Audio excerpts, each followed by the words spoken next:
ICC চেষ্টা করে গেছে ঠিকই, কিন্তু ভাগ্য বিধাতা লিখে রেখেছেন অন্য কিছু।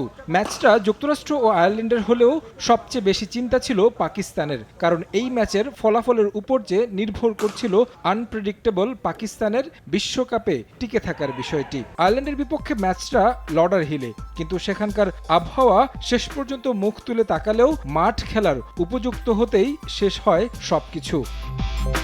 স্থানীয় সময় সকাল 10:30টায় ম্যাচ শুরু হওয়ার কথা থাকলেও বৃষ্টির বাধায় নির্ধারিত সময়ে ম্যাচ মাঠে গড়াতে পারেনি। এরপর অপেক্ষা দীর্ঘায়িত হয়। বৃষ্টি থেমে গেলেও মাঠ খেলার উপযুক্ত করতে সময় লাগছিল। কয়েক দফা মাঠ পরিদর্শন করেন ম্যাচ অফিসিয়ালরা।